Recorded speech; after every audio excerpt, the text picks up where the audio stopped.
الحمدللہ رب العالمین والصلاة والسلام علی سید الانبیاء والمرسلین وعلی آلہ واصحابہ اجمعین الی یوم الدین۔ الحمدللہ آج 18 جون 2023 کو سنڈے کے دن ہمارا یہ پبلک سیشن نمبر 99 منعقد ہونے جا رہا ہے۔ آپ کے یہ ریئل ٹائم سوالات پرچیوں کی شکل میں ایک پورا کمپلیٹ تھدہ میرے پاس پہنچ چکا ہے۔ اسے انشاءاللہ ہم بعد میں ڈسکس کریں گے۔ پہلے اس ویک میں ایک کرنٹ افیئر کے طور پر آپ سمجھ لیں ایک انٹرنیشنل ایشو اس اعتبار سے کہ آلموسٹ دنیا کے تمام انسان جو کسی نہ کسی اعتبار سے ریلیجن کے ساتھ جڑے ہوئے ہیں ان کے لیے یہ اہمیت کا حامل ہے، اور وہ ایشو ہے ہمارے پڑوسی ملک انڈیا میں ایک یوٹیوبر ہیں دھروو راٹھی حفظہ اللہ تعالی من الجنت والناس۔ اللہ تعالیٰ ان کی حفاظت فرمائے اور ان کے لیے سچائی کا راستہ جو ہے وہ آسان کر دے، آمین۔ دھروو راٹھی جو ہے نا جی، یہ میں سمجھتا ہوں اس دور کے لیے بہت بڑی نعمت ہے اللہ تعالیٰ کی، اور میں پرسنلی ان سے بڑی محبت کرتا ہوں، رسپیکٹ کرتا ہوں ان کی، جو انہوں نے ایفرٹ کی ہے یوٹیوب کی دنیا میں ایک عام آدمی تک سائنٹیفک فیکٹس پہنچانے کے اعتبار سے، اسی طریقے سے جو سوشل انجسٹس ہے اس کو ہائی لائٹ کرنے کے اعتبار سے، اور سب سے بڑھ کر جو ہسٹری سے متعلق ان کی ویڈیوز ہیں وہ ہزاروں کتابوں کے اوپر بھاری ہیں۔ بیسیکلی وہ بھی میری طرح ایک میکینیکل انجینئر ہے، اور آج کل وہ جرمنی میں ہے، وہیں پہ انہوں نے شادی کی ہے، اور آپ کو پتہ ہے کہ انڈیا میں ایک بڑی کنزرویٹو قسم کی ایک خاص سوچ رکھنے والی حکومت ہے، اس کا بھی سلوک ان کے ساتھ صحیح نہیں تھا، تو وہ وہیں سے اپنی ویڈیوز بھی اپلوڈ کرتے ہیں، اور ماشاءاللہ ان کے آلموسٹ 11 ملین سے زیادہ سبسکرائبر ہو چکے ہیں، اور جس موضوع پہ بھی بولتے ہیں کمال کا بولتے ہیں، کوئی شک نہیں ہے۔ آپ ان کی جتنی بھی ویڈیوز اٹھا کے دیکھیں، خواہ وہ برمودا ٹرائنگل سے متعلق ہو، ٹائٹینک ڈوب گیا اس سے متعلق ہو، فرینچ ریولوشن سے متعلق ہو، لینڈنگ آن مون اس ٹاپک کے اوپر ہو، آلموسٹ کوئی 500 کے قریب ان کی ویڈیوز اپلوڈ ہو چکی ہوئی ہیں مختلف ٹاپکس کے اوپر، اور میرا خیال ہے کہ اردو جاننے والوں کے لیے یہ بندہ نعمت ہے کہ ان تک یہ تمام انفارمیشن ان کی نیٹو لینگویج میں پہنچ رہی ہے، اور میں تو بڑے عرصے سے ان کو دیکھتا ہوں اور ان کی ویڈیوز ریکمینڈ کرتا ہوں مختلف مواقع کے اوپر، اپنے قریبی دوستوں کو بھی ان کا تعارف کرواتا ہوں۔ آپ بھی اس ویڈیو کے بعد ان کے چینل کو ضرور وزٹ کریں اور ویڈیوز دیکھیں کہ کتنی محنت سے وہ کام کرتے ہیں، اور انہوں نے آپ سمجھ لیں اس ماڈرن ایج کے اندر ایک پورا پیراڈائم شفٹ کر دیا ہے اس حوالے سے کہ انہوں نے ایجوکیشن کو اپنا موضوع بنایا ہے، اور اس کے ذریعے انہوں نے اتنی ویورشپ حاصل کی ہے، اور تمام ریلیجن سے تعلق رکھنے والے لوگ جو سائنس میں دلچسپی رکھتے ہیں، ہسٹری میں دلچسپی رکھتے ہیں، وہ ان کی ویڈیوز کو بڑے شوق کے ساتھ دیکھتے ہیں، اور وہ بندہ ڈیزرو کرتا ہے جتنی انہوں نے محنت کی ہے اس حوالے سے۔ بہرحال یہ جو ابھی ریسنٹ ان کی ایک ویڈیو اپلوڈ ہوئی آلموسٹ ایک ہفتہ پہلے، وہ بھی آلموسٹ 5.3 ملین لوگ دیکھ چکے ہیں۔ ریئلٹی آف قرآن and Bible Abrahamic religion explained اس ٹاپک سے ہے، جس میں انہوں نے جو 3 بڑے بڑے ابراہیمی ریلیجن کہلاتے ہیں، آسمانی مذاہب، جیوز، کرسچنز اور مسلمز، ان کے دین کو انہوں نے ڈسکس کیا ہے، کانسیپٹ آف گاڈ کے حوالے سے، خدا کے تعارف کے حوالے سے۔ اب چونکہ یہ ٹاپک ایسا ہے کہ اس کے ساتھ انصاف کا تقاضا یہ ہے کہ آپ جس ریلیجن پہ بھی بات کر رہے ہیں، آپ اس کی جو پرائمری بکس ہیں ان سے ریفرنس کوٹ کریں گے تو پھر آپ بات ٹھیک کر سکیں گے۔ ادروائز آپ کسی ایک ریلیجن کو چن کے اس کی جو الہامی کتابیں ہیں ان میں سے چند ورسز اٹھا کے اسے ایکسٹراپولیٹ کریں اور باقیوں کے اوپر لگائیں تو یہ ایک علمی طور پر زیادتی ہے۔ اس طرح کی زیادتی پہلے رچرڈ ڈاکنز نے بھی کی اپنی کتاب دا گاڈ ڈیلوژن کے اندر، کہ اس نے کرسچینٹی کو ایک سمجھ لیں سینٹرڈ کرتے ہوئے باقی تمام ریلیجنز کو اسی کھاتے میں ڈال کے اور انہیں نان سائنٹیفک بتانے کی کوشش کی۔ وہ تو خیر ایک بد نیت شخص ہے رچرڈ ڈاکنز، اس کی میں نے کئی ایک بد نیتی والی اپروچز نوٹ کی ہیں، لیکن جہاں تک یہ دھروو راٹھی کا تعلق ہے تو یہ ایک مخلص بندہ ہے۔ مجھے ان کی ویڈیو میں کہیں پہ بھی دو نمبری نظر نہیں آئی، اور پرسنلی میں نے دیکھا ہے کہ وہ جو سپرسٹیشیس قسم کی چیزیں ہوتی ہیں ان کے بھی خلاف وقتاً فوقتاً بولتے ہیں۔ اگرچہ ان کا تعلق انڈیا سے ہے، اس کے باوجود انڈیا میں بھی جو ہندوؤں کے اندر بھی بابا حضرات موجود ہیں، ان باباؤں کو وہ بڑا ننگا کرتے ہیں۔ تو اس حوالے سے تو مجھے ایک خاص عقیدت ہے ان کے ساتھ کہ مشن ایک ہے، بابوں کو ننگا کرنا، جنہوں نے دین کے نام کے اوپر پبلک کا استحصال کیا ہے، ان سے چندے بٹورے ہیں، ان کی دنیا بھی خراب کی ہے، ان کی آخرت بھی خراب کی ہے۔ دوسرا اس حوالے سے بھی مجھے ایک محبت ہے کہ بائی پروفیشن وہ بھی میکینیکل انجینئر ہیں، اس کے باوجود انہوں نے ایک راستہ یہ والا ایجوکیشن کا اڈاپٹ کیا۔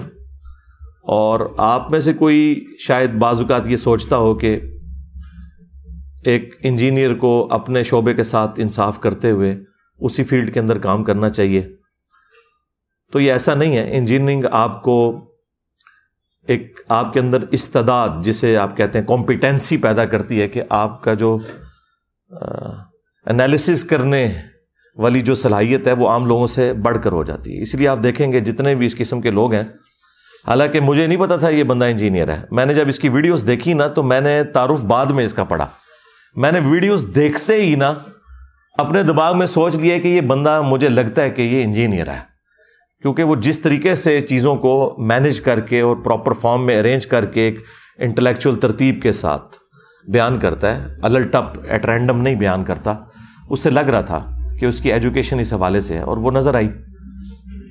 تو ہم کبھی بھی کسی بھی شخص کے بارے میں یہ کامنٹس نہیں کریں گے کہ اسے رائٹ نہیں پہنچتا کہ وہ کسی ٹاپک کے اوپر بات کرے، یہ تو بالکل غیر علمی اپروچ ہے۔ ہر شخص کا حق ہے کہ وہ ٹاپک پہ بات کرے، لیکن اتھینٹک سورسز کے ساتھ، جو اس ریلیجن کی بکس ہیں ان کو سامنے رکھتے ہوئے، تاکہ کوئی شخص بعد میں چیلنج نہ کر سکے۔ اب یہاں پر ان سے تھوڑی سی مس ہینڈلنگ ہوئی، بدنیتی کی وجہ سے نہیں بلکہ اگنورینس کی وجہ سے۔ انہوں نے ایزیوم کر لیا کہ چونکہ کرسچینٹی اور جوڈائزم یعنی یہودیت اور اسلام یہ تینوں حضرت ابراہیم علیہ السلام کے ساتھ جڑے ہوئے ہیں، تو لہٰذا ان کے نظریات بھی آلموسٹ ملتے جلتے ہوں گے۔ میجورٹی کیسز میں ملتے بھی ہیں، لیکن جہاں ڈفرینسز ہیں وہ ایک ہی واقعے کے اعتبار سے بہت زیادہ ڈفرینسز ہیں، اور اس سے زمین آسمان کا فرق پڑ جاتا ہے، اور وہیں پر انہوں نے غلطی کھائی۔ میں آج کوشش کروں گا کہ پوری ویڈیو کے اوپر اگر میں کامنٹس کروں تو 2 سے 2.5 گھنٹے چاہیے، لیکن میں صرف جو اسلام کے پوائنٹ آف ویو سے انہوں نے اپنا موقف دیا ہے اسے ریبٹل کروں گا 10 علمی پوائنٹس کی شکل میں انشاءاللہ تعالی، اور اس میں جو چیزیں انہوں نے درست بیان کی ہیں میں انہیں انڈورس کروں گا، اور جہاں پر ان سے بدنیتی کی وجہ سے نہیں، اگنورینس کی وجہ سے، یا انہوں نے کرسچینٹی کو ہی ایک ایکسٹراپولیٹ کر کے اسلام کے کھاتے میں ڈال دیا، تو وہاں پہ میں اختلاف رائے کرتے ہوئے جو اسلام کی جو پرائمری بک ہے، ٹیکسٹ بک قرآن، انشاءاللہ اس سے کراس ریفرنسز دے کے میں ایک ایک چیز لوگوں کے سامنے انشاءاللہ تعالی کلیئر کروں گا۔ تفصیل میں جانے سے پہلے ایک دفعہ دروشی پڑھ لیں۔ اللہم صلی علی محمد وعلی آل محمد واصحاب محمد وازواج محمد وامت محمد اجمعین الی یوم الدین، آمین۔ علمی پوائنٹ نمبر 1 وہ یہ ہے کہ اسلام میں جو تورات ہے یا انجیل ہے، اور ساتھ اس کے جو صحائف اور جڑے ہوئے ہیں جنہیں اولڈ ٹیسٹمنٹ اور نیو ٹیسٹمنٹ کے نام سے بھی یاد کیا جاتا ہے، تورات پلس باقی صحائف کو ملا کے اولڈ ٹیسٹمنٹ کہتے ہیں اور انجیل کو نیو ٹیسٹمنٹ. ہم ان کتابوں کو بھی اللہ تعالیٰ کی طرف سے ڈیوائن مانتے ہیں، لیکن ان دونوں کتابوں کے بعد اللہ تعالیٰ نے فائنل ٹیسٹمنٹ یہ قرآن نازل کیا، اور یہ اللہ تعالیٰ کی وہ الہامی کتاب ہے کہ جس کی حفاظت کی ذمہ داری اللہ تعالیٰ نے خود قرآن میں لی ہوئی ہے. باقی کتابوں کی حفاظت کی ذمہ داری نہیں تھی. اسی وجہ سے آپ دیکھتے ہیں کہ وہ ٹیمپرڈ فارم میں تحریف ہو چکی ہے ان کے اندر. اسی لیے آپ کو بہت سی باتیں نان سائنٹیفک نظر آئیں گی. اور یہ کیسے ہو سکتا ہے کہ کریٹر آف دا یونیورس کوئی کلام نازل کرے اپنی کریشن سے متعلق، فزیکل فینامنا آف نیچر سے متعلق، اور اس میں اس طرح کے سائنٹیفک ایرر پائے جاتے ہوں. اور سائنس سے مراد اسٹیبلش سائنس، میں ہائیپوتھیسز یا تھیوریز کی بات نہیں کر رہا. یہ ہو نہیں سکتا کہ اس طرح کا کوئی ایرر پایا جاتا ہو. ایرر کا مطلب یہ ہے کہ اس کے اندر تحریف ہوئی ہے، اور یہ مسلمانوں کا ایک بنیادی عقیدہ ہے کہ اولڈ ٹیسٹمنٹ اور نیو ٹیسٹمنٹ دونوں کے اندر تحریف ہو چکی ہوئی ہے، اور صرف یہ فائنل ٹیسٹمنٹ یعنی قرآن یہ محفوظ ہے. اور اس کا ذکر بھی اللہ تعالیٰ نے خود قرآن کے اندر فرما دیا. سورۃ الحجر آیت نمبر 9 کے اندر، اعوذ باللہ من الشیطان الرجیم، بسم اللہ الرحمن الرحیم، انا نحن نزلنا الذکر وانا لہ لحافظون. بے شک اس الذکر یاد دہانی، دی ریممبرنس، اللہ کی یاد دلانے والی کتاب کو ہم نے نازل کیا اور ہم اس کی حفاظت کرنے والے ہیں. اور اس کتاب کی حفاظت کی ذمہ داری اللہ تعالیٰ نے اس لیے لی کہ اگلی کتابیں جب ٹیمپر ہوتی تھی تو پیغمبروں کا سلسلہ مسلسل جاری تھا، اور وہ پیغمبر آ کر انسانیت کو بتا دیتے تھے کہ یہ چیزیں انسانوں نے خود سے داخل کی ہیں، اور اللہ تعالیٰ نے اتنا حصہ اس کا نازل فرمایا. لیکن چونکہ امام کائنات سید الاولین والآخرین شفیع المذنبین اور رحمت للعالمین سیدنا و مولانا امام اعظم محمد رسول اللہ صلی اللہ علیہ وآلہ وسلم اللہ تعالیٰ کے آخری پیغمبر ہیں، تو خدا نخواستہ اگر ان پر نازل کی ہوئی کتاب بھی ٹیمپر ہو جاتی تو پھر اس کی ریمیڈی کے لیے تو کسی اور پیغمبر نے نہیں آنا تھا، اور آپ علیہ السلام کے بعد آنے والی ساری انسانیت وہ جنتی ہو جاتی کیونکہ اکاؤنٹیبل ہی نہ رہتی. جب کتاب ہی اصلی حالت میں نہیں ہے تو جو گمراہی اس تک پہنچی ہے بس جو مرضی وہ عقیدہ اڈاپٹ کر لیتی. تو اس لیے اللہ تعالیٰ نے ختم نبوت کی برکت سے قرآن کو ہمیشہ کے لیے محفوظ کر دیا، اور یہ قرآن اس دنیا پہ اللہ تعالیٰ کا خلیفہ ہے، اللہ تعالیٰ کا نمائندہ ہے پیغمبر کے بعد قیامت تک کے لیے. یہ ایک ٹیکنیکل ریزن ہے جس کی وجہ سے قرآن کو اللہ تعالیٰ نے محفوظ کیا. اب یہ فائنل ٹیسٹمنٹ قرآن جو ہے یہ اگلی کتابوں کی تصدیق بھی کرنے والی کتاب ہے، اور ان کتابوں میں کیا حق ہے کیا باطل ہے اس کو بھی یہ کلیریفائی کرتی ہے. اور اس سے بڑھ کر یہ کتاب اگلی کتابوں کے اوپر نگہبان بھی ہے. اور یہ جو میں دعوے کر رہا ہوں اس کا ذکر بھی قرآن کے اندر اللہ تعالیٰ نے فرما دیا ہے. سورہ آل عمران چیپٹر نمبر 3 کی جو سٹارٹ کی آیات ہیں وہ اسی سے متعلق ہیں. اعوذ باللہ من الشیطان الرجیم، بسم اللہ الرحمن الرحیم، الف لام میم، اللہ لا الہ الا هو الحی القیوم. الف لام میم حروف مقطعات ہیں. اللہ ہی ہے کہ جس کے سوا کوئی معبود نہیں، اور وہ خود سے زندہ ہے، ہر چیز کو تھامے ہوئے ہے. نزل علیک الکتاب بالحق، اے نبی علیہ السلام آپ پر اس نے یہ کتاب حق کے ساتھ پرپزفل با مقصد نازل کی ہے.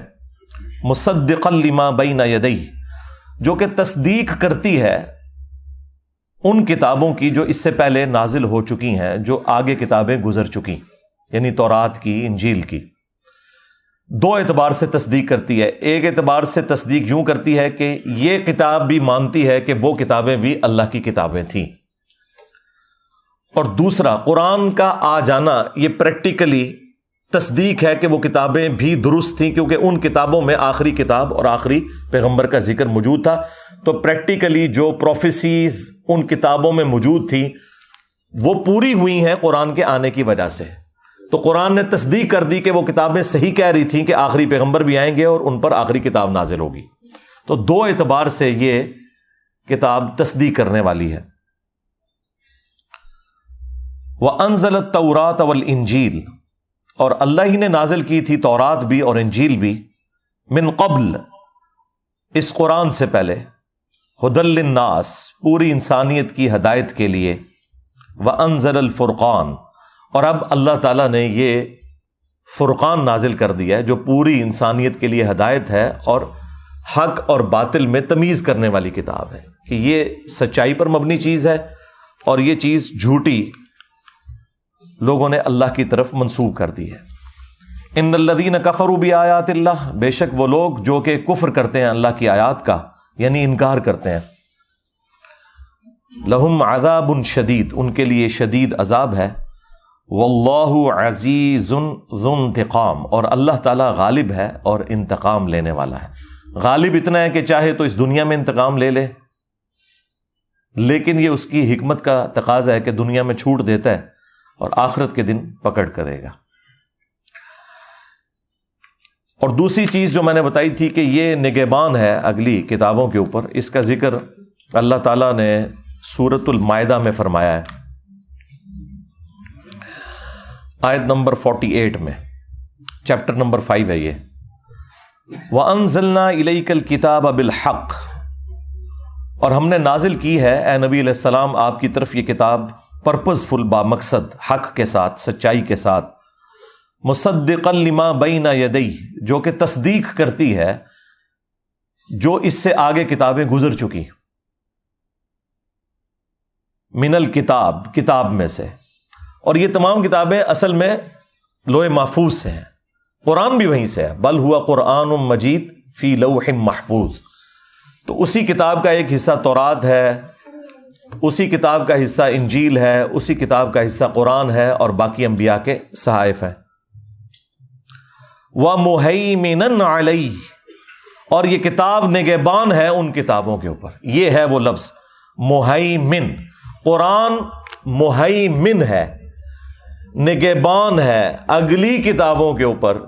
قرآن یہ اسٹیبلش کرے گا کہ اگلی الہامی کتابوں کی کون سی باتیں درست ہیں اور کون سی باتیں غلط ہیں، جو لوگوں نے اس میں داخل کر دی ہیں، قرآن کو ٹیمپر کر دیا ہے، اس کے اندر تحریف کر دی ہے۔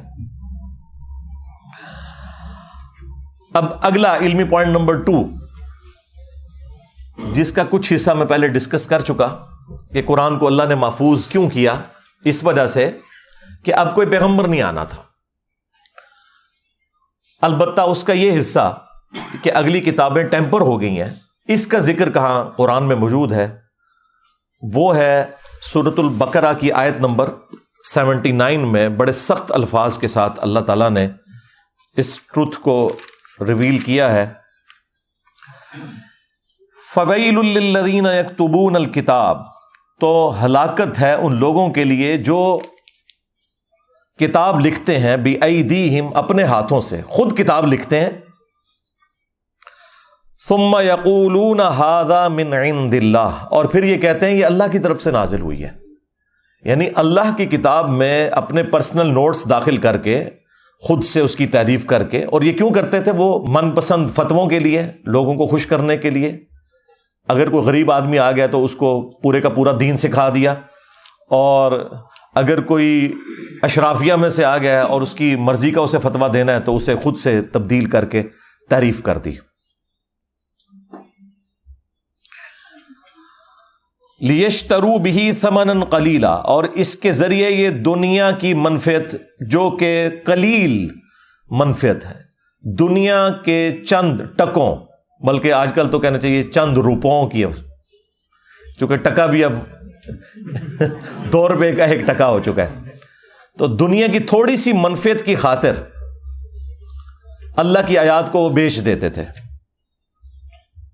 فویل لہم مما کتبت، تو اللہ تعالیٰ فرما رہا ہے ہلاکت ہے جو کچھ انہوں نے لکھا، ایدیہم ان کے ہاتھوں نے، وویل لہم مما یکسبون اور ہلاکت ہے اس کے لیے بھی جو یہ کما رہے ہیں، یعنی جو انہوں نے حرام کمایا وہ بھی ہلاکت ہے، اور جو انہوں نے آخرت کا عذاب کما لیا اپنے لیے یہ ہلاکت ہے۔ پھر یہی ٹاپک جو ہے چیپٹر نمبر 3 کے اندر بھی آیا، سورہ آل عمران کے اندر بھی، وہاں پہ آیت نمبر ہے 78، وَإِنَّ مِنْهُمْ لَفَرِيقًا يَلْوُونَ أَلْسِنَتَهُمْ بِالْكِتَابِ، اور اے نبی علیہ السلام بے شک ان میں سے ایسے لوگ بھی ہیں جو اپنی زبان کو مروڑ مروڑ کر تلاوت کرتے ہیں کتاب میں سے، لِتَحْسَبُوهُ مِنَ الْكِتَابِ، تاکہ تم یہ سمجھو کہ یہ کتاب میں سے پڑھ رہے ہیں۔ آپ اکثر علماء کو نہیں دیکھتے کہ وہ عربی اشعار کو ایگزیکٹلی قرآن کے لہجے میں عین ہا کا خیال رکھتے ہوئے پڑھ رہے ہوتے ہیں، اور عام آدمی سمجھ رہا ہوتا ہے یہ قرآن پڑھ رہے ہیں، کہانیاں سنا رہے ہوتے ہیں اور لوگ سمجھ رہے ہوتے ہیں یہ قرآن و سنت سے بیان کر رہے ہیں۔ تو یہود و نصارہ کے علماء بھی یہی کیا کرتے تھے۔ وما ہوا من الکتاب، حالانکہ وہ تو کتاب میں سے ہوتا ہی نہیں ہے۔ وَيَقُولُونَ هُوَ مِنْ عِنْدِ اللَّهِ، اور یہ کہتے ہیں کہ یہ اللہ کی طرف سے نازل ہوا ہے جو ہم پڑھ رہے ہیں، اور کیسے زبانیں مروڑ مروڑ کے، ایکٹنگ کر کر کے، ٹھیک ہے۔ وَيَقُولُونَ عَلَى اللَّهِ الْكَذِبِ، اور یہ اللہ تعالیٰ کے اوپر جھوٹ باندھتے ہیں، وَهُمْ يَعْلَمُونَ، اور یہ جانتے بھی ہیں کہ یہ کیا کام ڈال رہے ہیں۔ اور یہ سیم خرابی آج کے علماء میں بھی موجود ہے، خواہ وہ جیوز میں ہوں، کرسچنز میں ہوں، مسلمز میں ہوں، کہ وہ لوگوں کو بتاتے ہیں قرآن و حدیث میں یہ لکھا ہوا ہے، الہامی کتابوں میں یہ لکھا ہوا ہے، لیکن وہ ان کتابوں میں نہیں ہوتا، جھوٹ منسوب کرتے ہیں وہ، اور ایکٹنگ ایسی کرتے ہیں۔ بلکہ ہمارے تو اب اس ماڈرن ایج کے اندر تو یہ ورژن آگے جا چکا ہے، پہلے تو صرف زبان کو مروڑتے تھے نا وہ، اور بڑی ایکٹنگ کر کے ہا عین کی آوازیں نکالتے تھے۔ اب تو انہوں نے پگڑیاں بھی اور داڑیاں بھی لمبی کر لی ہیں، گیٹ اپ بھی پورا ایسا بنایا ہوا ہے کہ لوگ دیکھ کے رعب کھا جائیں۔ حالانکہ ان کے کرتوت اس وقت پتہ چلتے ہیں جب ان کی خفیہ ویڈیوز لیک ہوتی ہیں، ان مفتیوں کی، ٹھیک ہے۔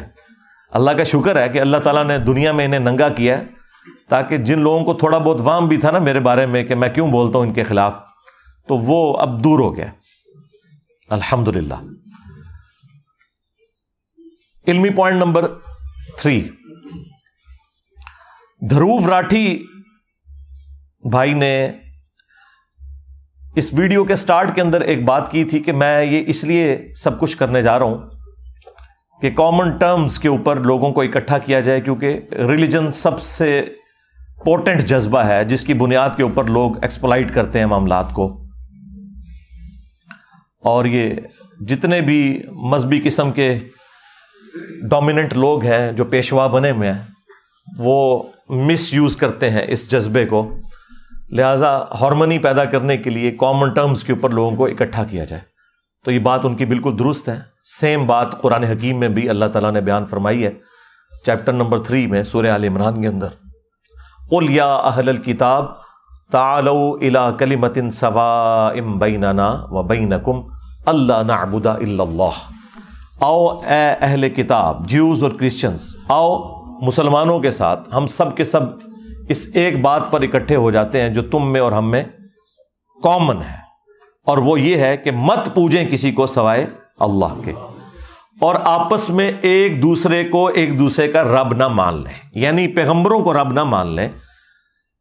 سپیشی کے اعتبار سے پیغمبر بھی تو انسان ہے، ہم میں سے ہی ہیں، مرتبے کی بات نہیں ہو رہی، مرتبے میں کوئی ان کو نہیں پہنچ سکتا، تو ان پیغمبروں کے بارے میں ہم ڈیوینٹی کلیم نہ کریں، ہم اللہ تعالیٰ کو اپنا رب مانیں۔ اگر یہ ایمان لے آتے ہیں تو درست، ادروائز تم اعلان فرما دو کہ ہم تو سر تسلیم خم کرتے ہیں اپنے رب کے حضور، ہم اس ایک خدا کے ماننے والے ہیں، اور ہم گواہی دیتے ہیں کہ اس کائنات کا معبود کریٹر ایک ہی ہے۔ علمی پوائنٹ نمبر 4، دھروو راٹھی نے اس میں یہ بھی بات کی کہ میں اپنی پوری ویڈیو کے اندر جہاں کہیں بھی گاڈ کا لفظ یوز کروں یا خدا کا لفظ یوز کروں یا بھگوان کا لفظ استعمال کروں یا اللہ کا لفظ استعمال کروں تو یہ سب کے سب الفاظ ایک ہی ہستی کی طرف اشارہ کریں گے، کیونکہ یہ ایک ہی ہستی کے مختلف نام ہیں مختلف ریلیجنز کے اندر۔ بالکل میں اس کو سیکنڈ کروں گا، ہمیں بھی کوئی آر نہیں ہے، نام آپ کوئی بھی اچھا اللہ کی طرف جو اس ریلیجن میں یا اس زبان کے اندر سب سے سپرلیٹو ڈگری ہے وہ آپ خدا کی طرف منسوب کر سکتے ہیں۔ ایون انگلش میں بھی جو چھوٹے آلیہ ہیں انہیں چھوٹے جی سے لکھا جاتا ہے، جو کیپٹل جی سے لکھا جاتا ہے نا گاڈ، وہ بھگوان کو، خدا کو، اللہ کو کہتے ہیں۔ آپ اسے سپریم بینگ بھی کہہ سکتے ہیں، سپر نیچرل ایجنسی کا لفظ بھی اس کے لیے استعمال کر سکتے ہیں، جو چاہیں آپ الفاظ اس کے لیے استعمال کر سکتے ہیں، لیکن اصل میں اس کی طرف جو کوالٹیز آپ نے منسوب کی ہوئی ہیں نا، یہ دیکھنے والی چیز ہے کہ وہ کوالٹیز اس سے متعلق ہیں بھی ہیں یا نہیں۔ البتہ نام استعمال کرنے میں کوئی آر نہیں ہے، تو یہ بات ان کی بالکل درست ہے اور ہم اسے سیکنڈ کرتے ہیں۔ علمی پوائنٹ نمبر 5، یہ بات بھی انہوں نے صحیح بیان کی کہ تمام ریلیجنز کے اندر جہاد اور قتال یعنی لڑائی کرنا، جنگ کرنا، حق کو اسٹیبلش کرنے کے لیے، جھوٹ کو مٹانے کے لیے، انسانیت کو استحصالی نظام سے باہر نکالنے کے لیے، دہشت گردی کو ختم کرنے کے لیے، انصاف کا نظام قائم کرنے کے لیے، یہ جتنے بھی الفاظ استعمال کیے جاتے ہیں اس کے لیے جنگ کرنا یہ بالکل درست ہے۔ اور اس جنگ سے مراد قطعاً یہ نہیں ہوتا کہ آپ نے دوسرے ریلیجن کے ماننے والے لوگوں کو دنیا سے ختم کر دینا ہے اور ان کے پاس کوئی دنیا میں رہنے کا حق موجود نہیں ہے۔ اور اس میں اکثر ہندوؤں کی جانب سے اور کرسچنز کی جانب سے قرآن حکیم کی ایک آیت آؤٹ آف کانٹیکسٹ پیش کی جاتی ہے، سورہ التوبہ کی آیت نمبر 5، وہ انہوں نے کوٹ کی اپنی اس ویڈیو کے اندر کہ یہ آؤٹ آف کانٹیکسٹ ہے، کہ جہاں کہیں مشرک پاؤ اسے قتل کر دو۔ تو انہوں نے بھی بتایا کہ یہ ایک ٹریٹی سے ریلیٹڈ تھا، اس زمانے کے لیے وہ ایک معاہدہ تھا مسلمانوں اور کافروں کے درمیان، جو کافروں نے توڑ دیا اور مسلمانوں کو قتل کیا۔ ان کافروں کے لیے اللہ نے فرمایا تھا کہ یہ جہاں بھی نظر آئیں اب ان کو آپ نے قتل کرنا ہے اس بدلے کے طور پر، نہ کہ دنیا میں جتنے کافر ہیں وہ آپ نے ختم کر دینا ہے۔ یہ بات بالکل ٹھیک کی کہ ایسی کوئی بات قرآن میں نہیں لکھی ہوئی، بلکہ قرآن میں تو اس سے اگلا ورژن موجود ہے، سورۃ البقرہ کی آیت نمبر 256، چیپٹر نمبر 2 ہے یہ، لا اکراہ فی الدین قد تبین الرشد من الغی، دین قبول کرنے کے بارے میں کوئی جبر نہیں ہے۔ اللہ تعالیٰ نے ہدایت کو گمراہی سے الگ کر کے بیان کر دیا، یعنی یہ زبردستی نہیں ہے کہ آپ نے یہ ریلیجن قبول کرنا ہے، بلکہ اللہ تعالیٰ نے حق اور باطل کو واضح کر دیا، جس کی مرضی حق کا راستہ اختیار کرے، جس کی مرضی باطل کا راستہ، اور دنیا میں اللہ تعالیٰ اسے رہنے کے لیے اسباب بھی پرووائڈ کرے گا، البتہ آخرت پھر صرف ان لوگوں کے لیے ہوگی جو اللہ کے تابع فرمان ہوں گے۔ تمام انبیاء کی دعوت کا مقدمہ اسی کے اوپر قائم ہے، انا ہدیناہ السبیل اما شاکرا و اما کفورا، ہم نے ہدایت کا راستہ واضح کر دیا ہے، چاہے تو شکر گزاری کی روش اختیار کرو، خواہ نہ شکری کی روش اختیار کرو۔ دین قبول کرنے کے اعتبار سے کسی کے اوپر جبر نہیں ہے۔ تو یہ انہوں نے جو بات کی بالکل ٹھیک کی۔ علمی پوائنٹ نمبر 6، کافر کی جو ڈیفینیشن انہوں نے کی ہے وہ پارشلی تو درست ہے کہ جو ایتھیسٹ ہیں، جو منکرین خدا ہیں، وہ کافر ہیں، انکاری ہیں اللہ کی ذات کے، اور ہم ان کے لیے کفر کا لفظ استعمال کرتے ہیں۔ لیکن انہوں نے جو یہ بات کی کہ کافر صرف وہی ہوتا ہے جو اللہ کا انکار کر دے، یہ بات ان کی بالکل غلط ہے۔ اسلام میں ایسا نہیں ہے۔ اسلام میں بنیادی 3 عقائد ہیں۔ نمبر 1 عقیدہ توحید، ایک خدا کو ماننا اس کے ساتھ کسی کو شریک نہ ٹھہرانا۔ نمبر 2 عقیدہ رسالت، یہ عقیدہ رکھنا کہ اللہ تعالیٰ نے انسانیت کی رہنمائی کے لیے انسانوں ہی میں سے پیغمبروں کو چنا، اور وہ پیغمبر خدا نہیں تھے، نہ خدا کے بیٹے تھے، بلکہ صرف وہ خدا کے ریپریزنٹیٹو تھے، انسان ہی تھے، اور ان کے ذریعے انسانیت کو اللہ تعالیٰ نے اپنی تعلیمات سکھائیں۔ اور عقیدہ نمبر 3 ہے عقیدہ آخرت، کہ آپ جو کچھ بھی دنیا میں کرتے ہیں مرنے کے بعد اللہ تعالیٰ آپ کو دوبارہ زندہ کرے گا، اور آن دا ڈے آف ججمنٹ، قیامت کے دن آپ اکاؤنٹیبل ہیں، جواب دہ ہیں اللہ تعالیٰ کی بارگاہ میں ان تمام اعمال کا جو دنیا میں آپ نے کیے، خواہ وہ حقوق اللہ سے متعلق ہوں یا حقوق العباد، یعنی اللہ تعالیٰ کے حق ہوں یا اللہ کے بندوں کے حق۔ اگر آپ نے ان کے ساتھ نیکی کی ہے تو اللہ تعالیٰ آپ کو انعام دے گا، اور اگر برائی کی ہے تو اس کی آپ سزا پائیں گے۔ اور یہ تمام ریلیجنز کے اندر یہ کامن چیز ہے۔ ان تینوں عقیدوں میں سے کسی ایک کا بھی انکار کر دیں تو کافر ہے۔ صرف خدا کا انکار کفر نہیں ہے، بلکہ ان تینوں عقائد میں سے کسی ایک چیز کا انکار کر دینا بھی کفر ہے۔ اصل میں وہ یہ ایک کامن ٹرمز کے پوائنٹ آف ویو سے بات کرنا چاہ رہے تھے، اس کی وجہ سے وہ آپ سمجھ لیں تھوڑا ٹریک سے ہٹ گئے کہ بت پرستی کا جو دین ہے اس کو ماننے والا بھی کوئی کافر نہیں ہوگا، کیونکہ وہ پیچھے تو ایک ہی خدا کو مان رہے ہیں۔ تو چونکہ ان کا اوورآل نظریہ ایک خدا کو ماننے کا ہے، لہٰذا وہ کافر نہیں ہے۔ تو اسلام میں ایسا نہیں ہے۔ اسلام میں بت پرستی جو ہے یہ کفر اور شرک ہے، اور یہ ایگریڈ اپان ہے۔ آج میں جتنی بھی گفتگو کر رہا ہوں ان میں سے کوئی ایک بات بھی ایسی نہیں ہے جو مسلمانوں کا کوئی ایک فرقہ اس کا ڈینائل کرتا ہو۔ یہ وہ عقائد ہیں کہ جو ایگریڈ اپان ہے، چونکہ قرآن کے اندر لکھے ہوئے ہیں۔ تو کسی بھی دنیا کے مسلمان مکتب فکر کا ایسا عقیدہ نہیں ہے کہ بت پرستی کا ماننے والا جو ہے وہ کافر نہیں ہے، یا وہ جیوز اور کرسچنز جو خدا کے لیے بیٹا تجویز کرتے ہیں، اس کی اولاد تجویز کرتے ہیں، وہ کافر نہیں ہے، وہ کافر ہی مانتے ہیں۔ اور قرآن حکیم اپنے اس مقدمے کے اندر بالکل واضح ہے۔ اس حوالے سے انہوں نے ایک آیت کوٹ کی جو اکثر نان مسلمز جو ہیں وہ اپنی اگنورنس کی وجہ سے غلط کوٹ کرتے ہیں، اور بعض اوقات مسلمانوں میں سے بھی لوگ کوٹ کرتے ہیں۔ یہ آیت جو ہے وہ سورۃ البقرہ کی آیت نمبر 62 ہے، بڑی مشہور آیت ہے، اکثر آپ نے مختلف لوگوں سے سنی ہوگی۔ میں نے اس کے اوپر کافی دفعہ گفتگو کی ہے، اور میری تفصیلی ویڈیو اس کے اوپر ریکارڈڈ موجود ہے، کیا یہودی اور عیسائی بھی جنت میں جائیں گے۔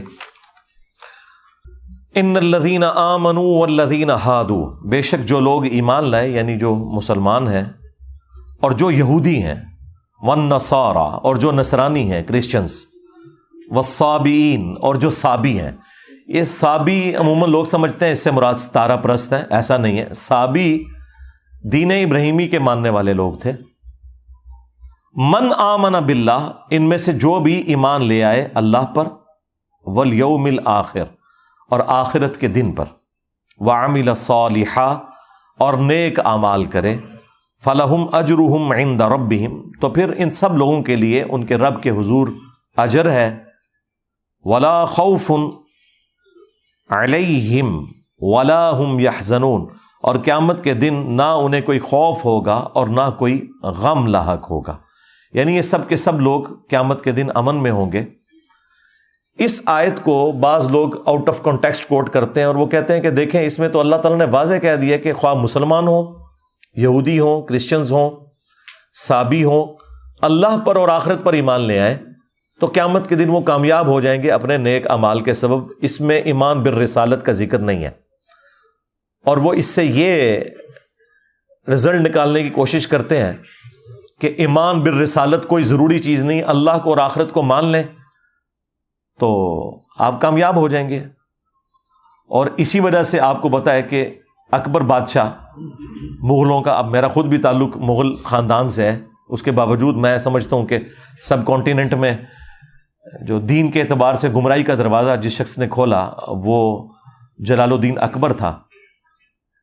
تو اس نے جو ایک کامن ریلیجن کا کانسیپٹ دیا وہ اسی بنیاد کے اوپر دیا کہ یہ ساری کی ساری تفریق انبیاء کے ناموں کے اوپر ہے، لہٰذا انبیاء کو بیچ میں سے نکال دیا جائے، نعوذ باللہ، تو پھر پوری دنیا ہیپی رہے گی، کیونکہ یہ ساری تفریق آتی ہی پیغمبروں کے نام کے اوپر ہے۔ مسلمان جو ہے محمد رسول اللہ کو مانتے ہیں، اور یہودی جو ہیں وہ موسیٰ علیہ السلام کو مانتے ہیں، کرسچن جو ہیں وہ عیسیٰ علیہ السلام کو مانتے ہیں، تو اس کی وجہ سے پھر تفریق آ جاتی ہے۔ اگر خدا اور آخرت کا کانسیپٹ رکھا جائے تو وہ تو ہندوؤں میں موجود ہے، اور اچھے اعمال کیے جائیں وہ تمام ریلیجن کہتے ہیں، تو یہ سارے معاملات حل ہو جائیں گے۔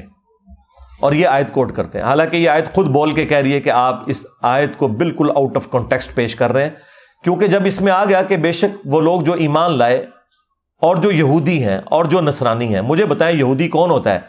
جو کسی پیغمبر کا ماننے والا ہوتا ہے یا پیغمبر کا نہیں ماننے والا ہوتا؟ پیغمبر کا ماننے والا ہوتا ہے۔ نصرانی کون ہوتا ہے؟ جو جیزس کرائسٹ کو ماننے والا ہے۔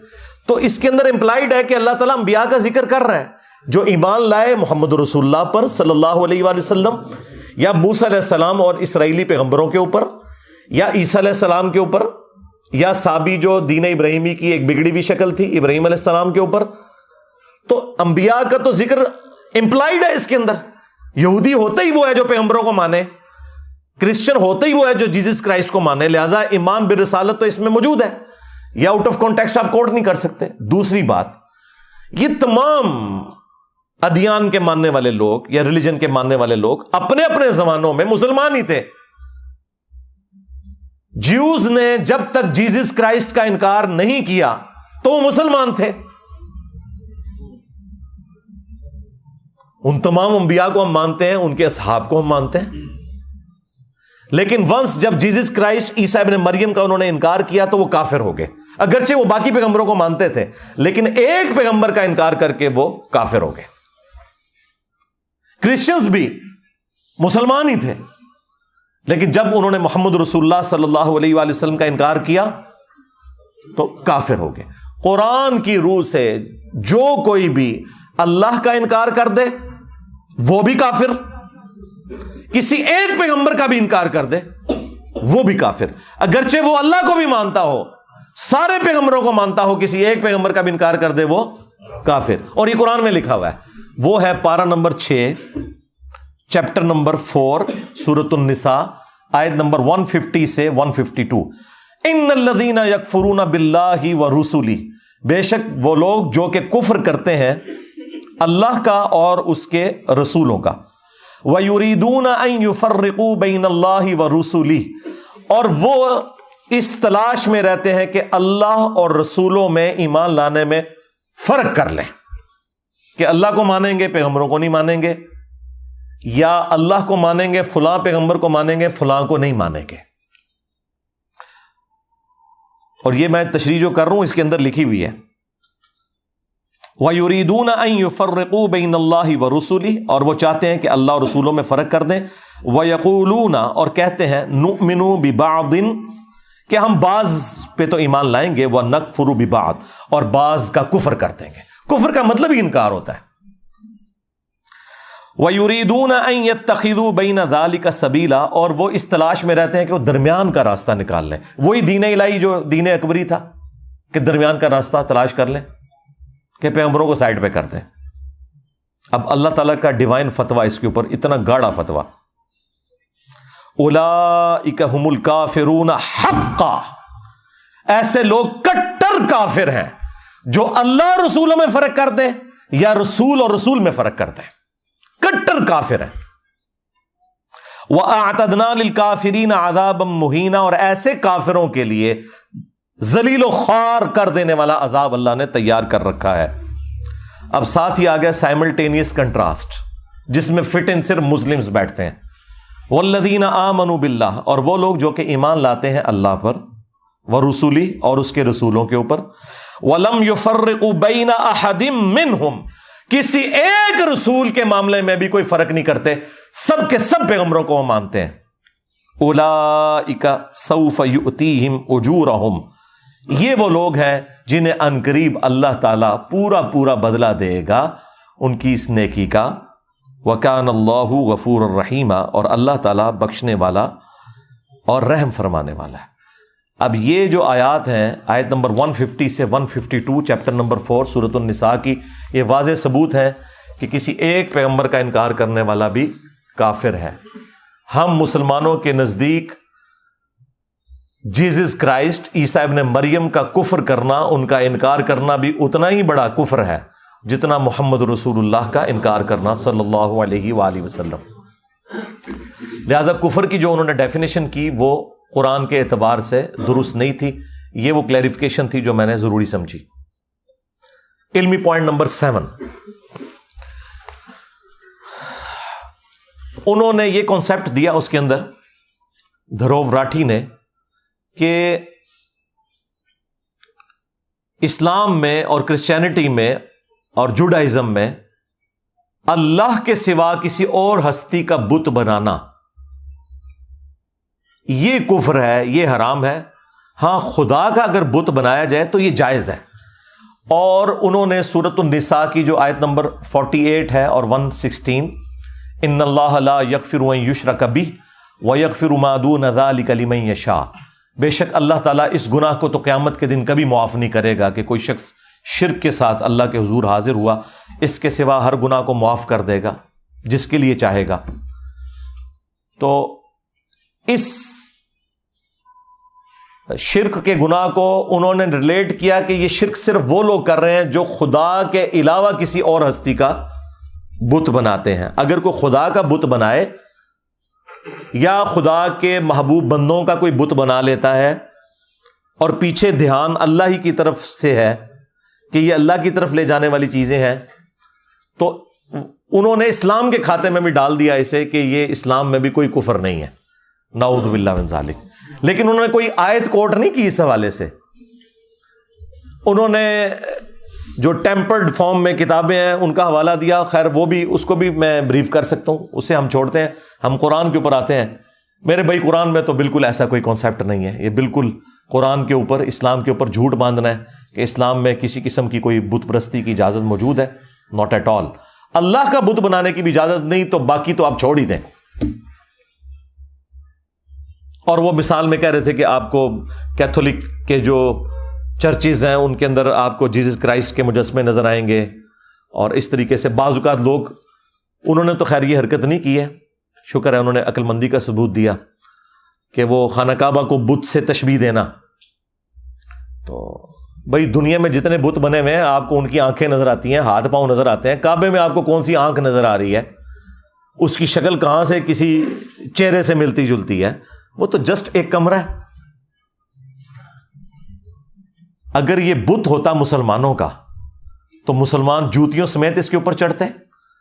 سال میں 2 دفعہ غلاف کعبہ چینج ہوتا ہے، اور دونوں دفعہ سعودی حکومت کے جو کارندے ہیں اتنے بڑے بڑے بوٹ پہنے ہوئے اس کے اوپر چڑھتے ہیں، یہ اسے رسپیکٹ دے رہے ہوتے ہیں، جوتیوں سمیت اوپر چڑھے ہوتے ہیں، اور بالکل ٹھیک کرتے ہیں، جوتیوں سمیت ہی چڑھنا چاہیے تاکہ لوگوں کو پتہ چلے کہ یہ ہمارا معبود نہیں ہے، اور نہ یہ ہمارے معبود کی کوئی اس حوالے سے نشانی ہے کہ ہم اس کے آگے جھکتے ہیں۔ باقی کسی کو تفصیلات دیکھنی ہے نا کہ معبود کون سے بنائے ہوئے، تو پی کے فلم دیکھ لیں۔ ہاں، تو وہ جو بت کے ساتھ اسے تشبیہ دیتے ہیں بالکل غلط۔ کون اپنے بت کے اوپر اس طریقے سے چڑھتا ہے؟ وہ ہماری صرف ڈائریکشن ہے مسلمانوں میں یونٹی کے لیے۔ 2 یونٹی کے سمبل ہیں مسلمانوں کے، ایک عربک لینگویج، کہ ہماری جتنی بھی عبادات ہیں وہ عربک کے اندر ہے، تاکہ کوئی چائنا کا مسلمان ہو یا رشیا کا مسلمان ہو یا کوئی امریکن مسلم ہو یا سب کانٹیننٹ کا مسلمان ہو، جب وہ جا کے کعبے میں کھڑا ہو یا دنیا میں کہیں بھی کھڑا ہو اور سورۃ الفاتحہ کی قرات شروع ہو، تو اسے یہ نہ لگے کہ یہ جو آگے کھڑا ہے یہ کسی اور دین کا ماننے والا ہے اور میں کسی اور دین کا ماننے والا ہوں، یا یہ دین تو ایک ہے، یہ کسی اور جو ہے وہ نسل سے تعلق رکھنے والا ہے، کسی اور تہذیب سے تعلق رکھنے والا ہے۔ نہیں، وہ سب کے سب ایک جیسے لگتے ہیں۔ یہ اسلام کی یونٹی کے سمبل ہیں 2، عربک لینگویج اور قبلہ، جو ہماری ڈائریکشن ہے، ہم اسے قبلہ کہتے ہیں۔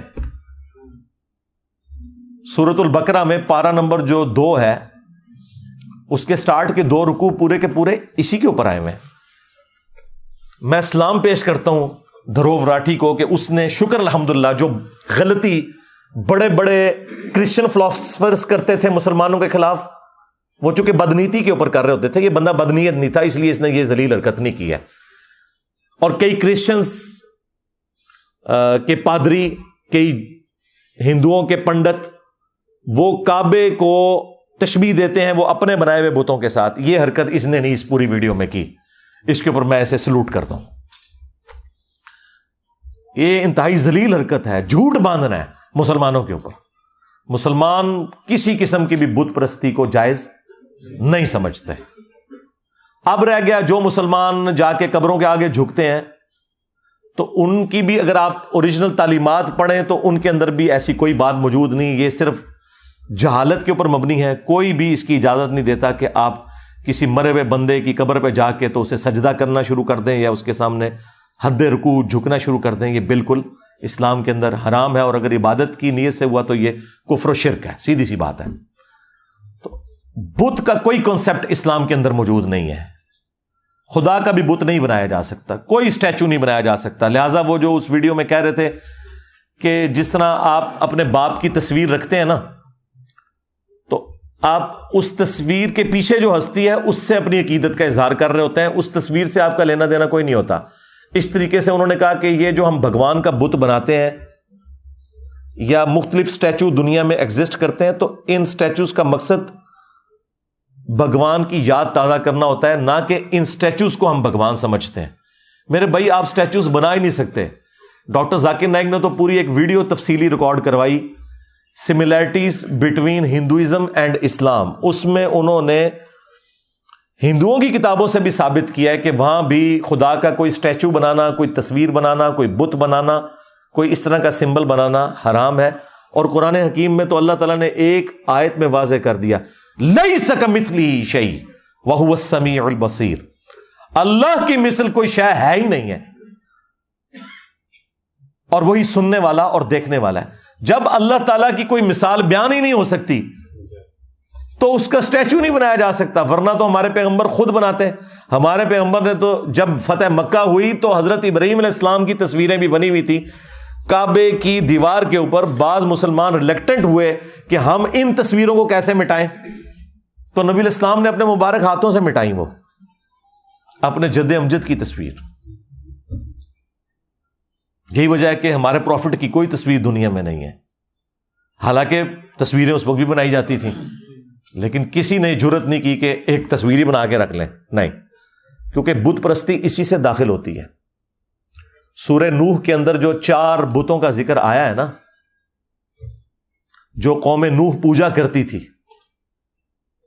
اور جب قوم نوح ان بتوں کو پوج رہی ہے تو اس کا مطلب ہے کہ حضرت نوح علیہ السلام سے پہلے سے یہ بت پرستی کا سلسلہ شروع ہوا ہے.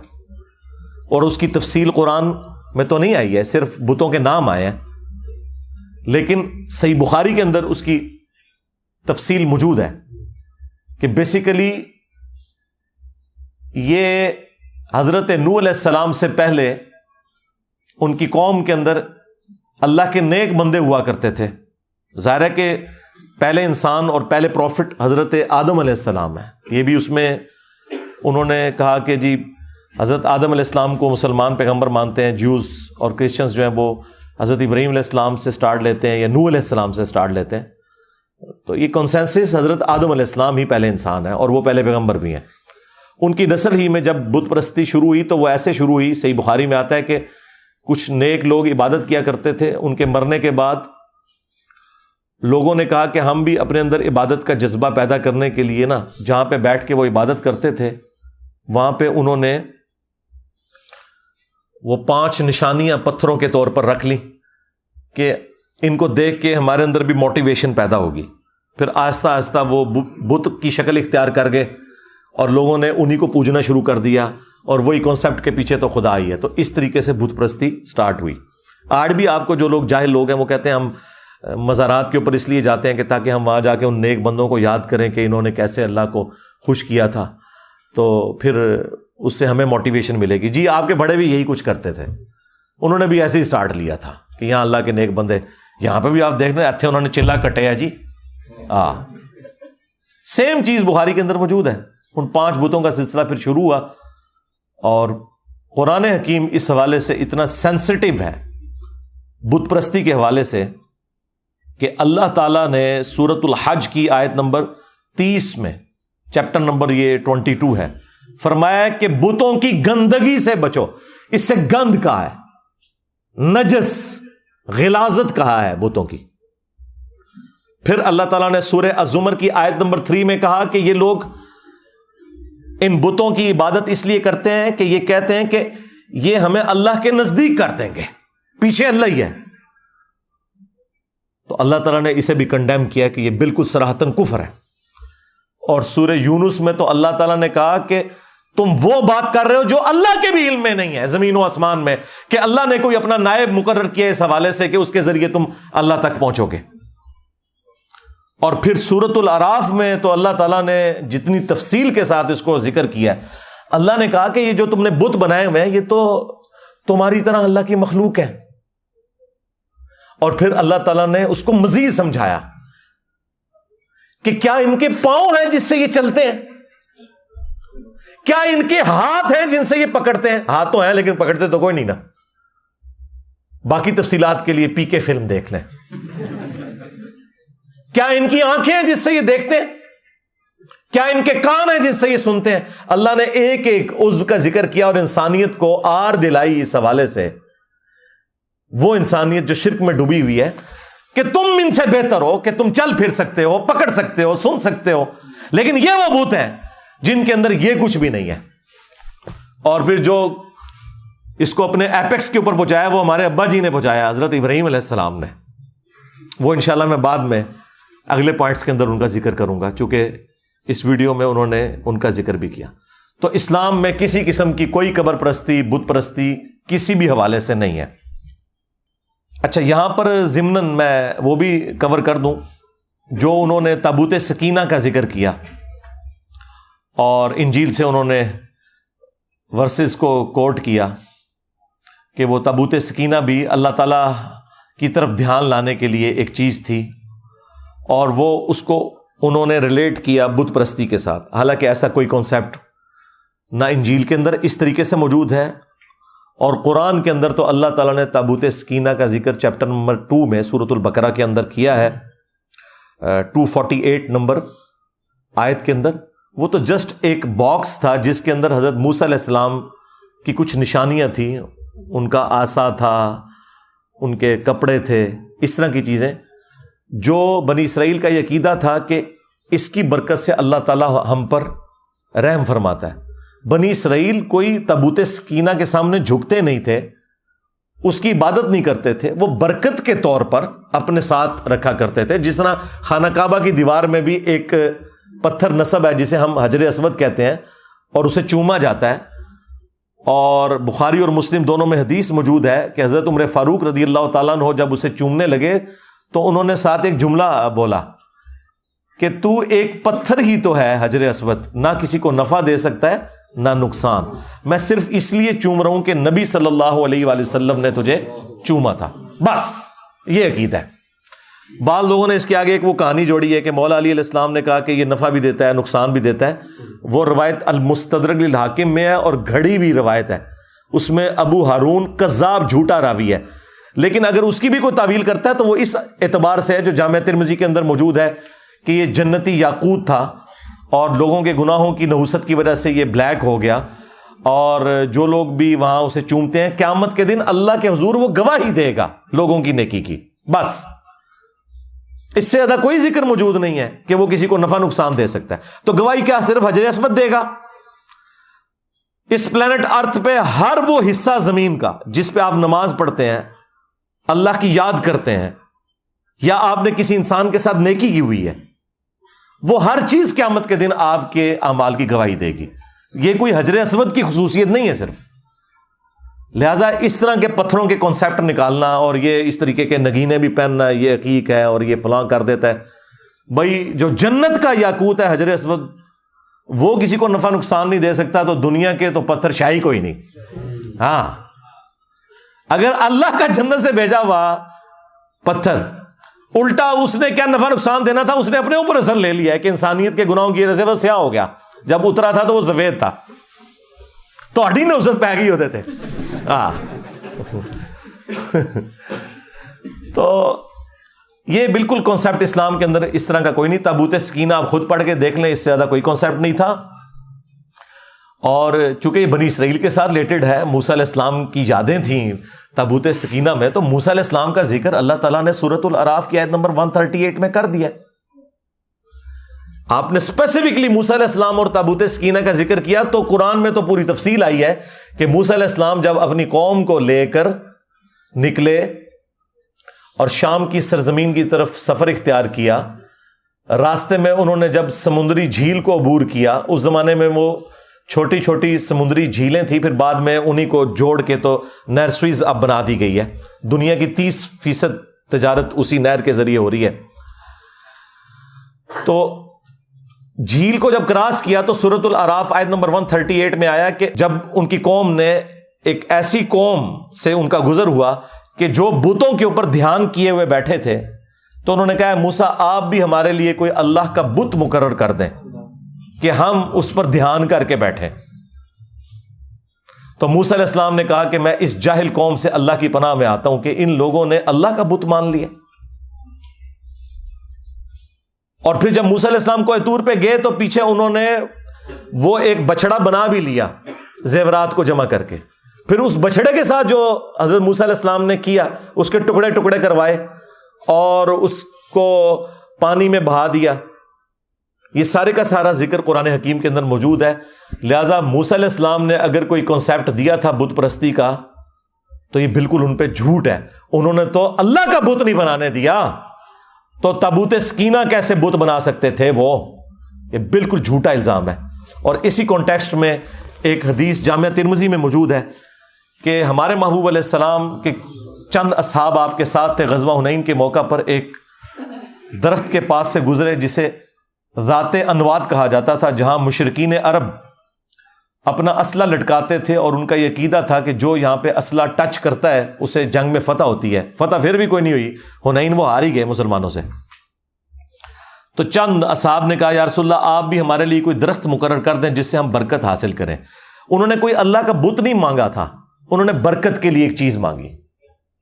تو نبی علیہ السلام نے فرمایا سبحان اللہ، اللہ پاک ہے، تم نے تو مجھ سے وہی ڈیمانڈ کر دی جو موسیٰ کے اصحاب نے کی تھی.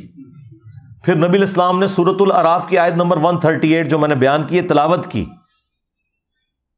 اور پھر آپ نے فرمایا اس ذات کی قسم جس کے قبضے قدرت میں میری جان ہے، تم بھی اگلے لوگوں کے طریقے پہ چل پڑو گے. اور پھر اگلی پوری حدیث بخاری مسلم میں موجود ہے، قدم با قدم بالشت بر بالشت، حتیٰ کہ اگلے لوگوں میں سے کوئی گوہ کے سوراخ میں داخل ہوا تو تم بھی یہی کام کرو گے.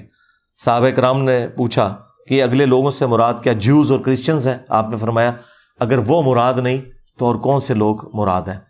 اور ہمارے پروفٹ نے ہمیں پہلے ہی بتا دیا کہ میری امت میں بھی یہ خرابیاں آئیں گی، لیکن ان کا تعلق نہ مجھ سے ہے نہ کسی پیغمبر کے ساتھ ہے.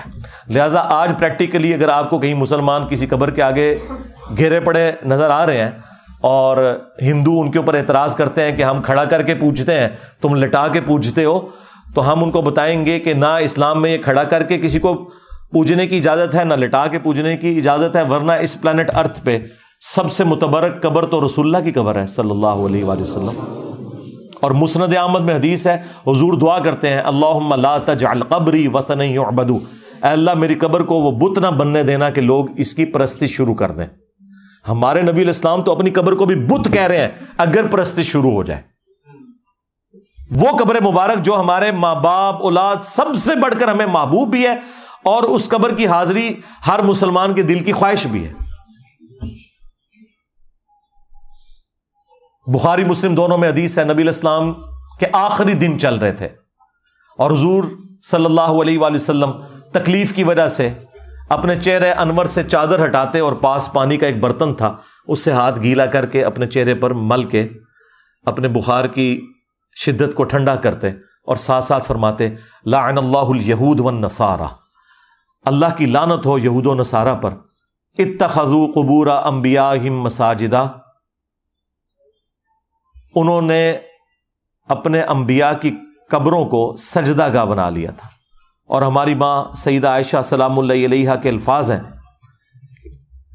کہ اگر ہمیں یہ خطرہ نہ ہوتا کہ لوگ رسول اللہ کی قبر پہ سجدے شروع کر دیں گے تو ہم نبی علیہ السلام کی قبر مبارک کو زیارت کے لیے اوپن کھول دیتے اور حجرے کی دیوار کو گرا دیا جاتا. آج تک اوپن نہیں ہے قبر مبارک، لیکن چونکہ نبی علیہ السلام ہمیں ڈرا رہے تھے یار اگر رسول اللہ کی قبر مبارک کا یہ سٹیٹس ہے تو باقی تو دنیا کی ہر قبر شیعی کوئی نہیں.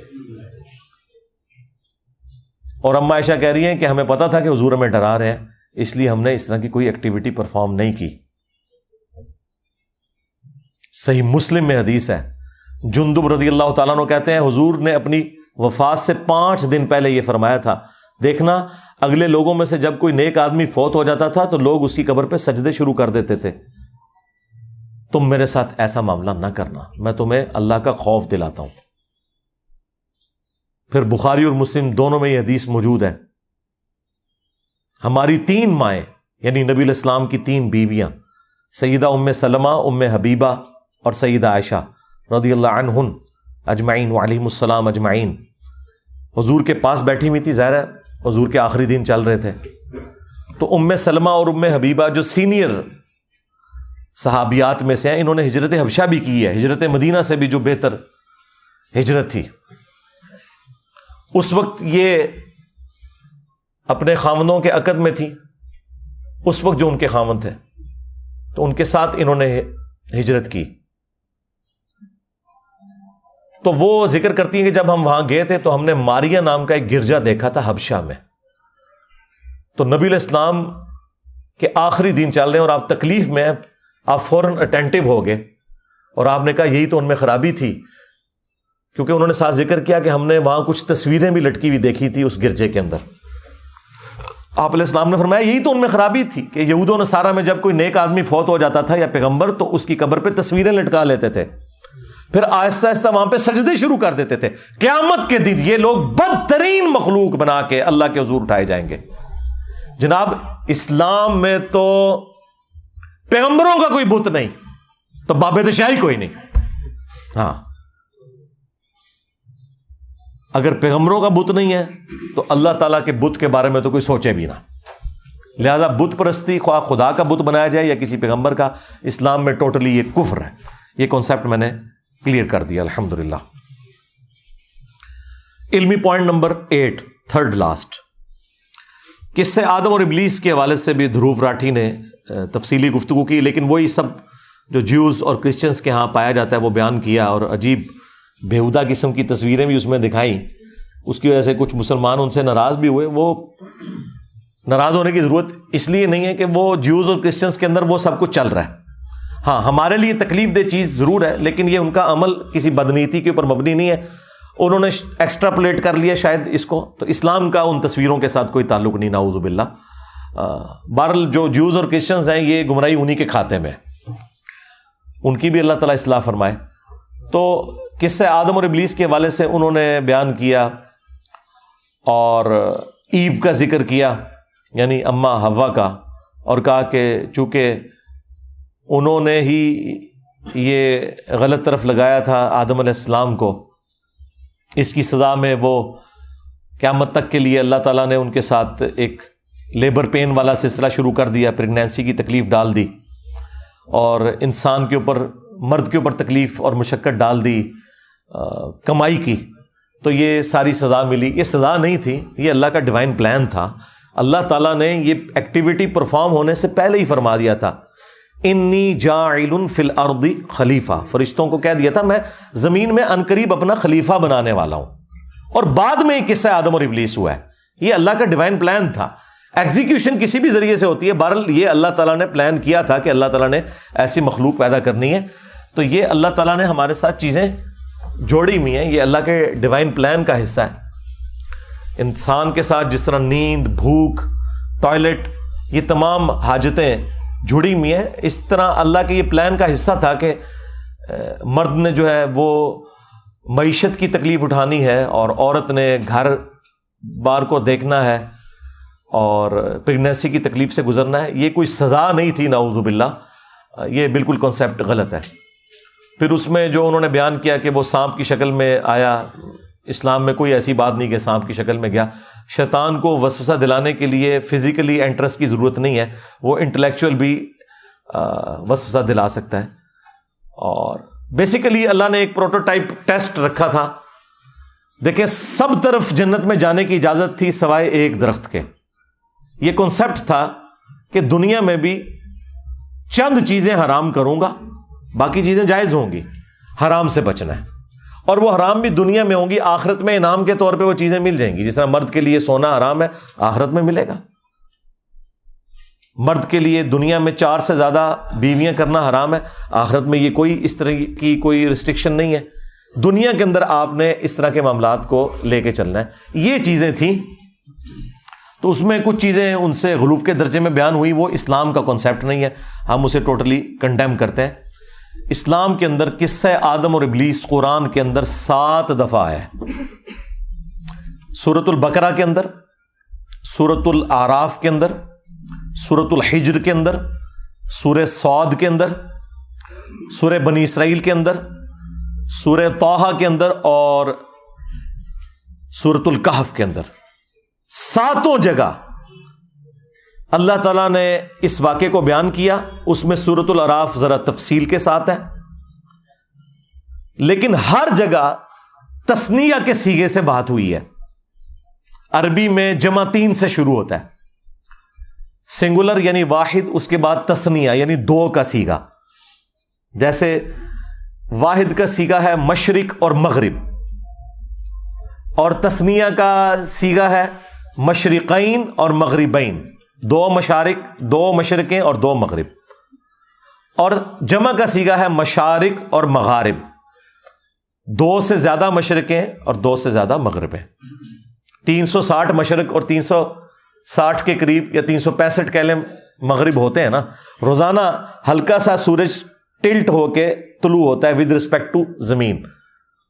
وہ سائنٹیفک پوائنٹ آف ویو سے نہیں میں بات کر رہا، یعنی کامن آبزرویشن کے پوائنٹ آف ویو سے بات کر رہا ہوں. تو 365 مشرق ہوتے ہیں اور 365 مغرب. تبھی تو گریجولی سردیوں میں یہاں سے سورج نکل رہا ہوتا ہے. یہ میرے پیچھے اس اینگل پہ مغرب ہے، تو آپ گرمیوں میں دیکھیں تو آج کل یہاں پہ آ چکا ہوگا سورج، پھر اس کا ٹریک لمبا ہو جاتا ہے ود رسپیکٹ ٹو زمین کی میں بات کر رہا ہوں، ورنہ سورج نہ تو نکلتا ہے نہ غروب ہوتا ہے.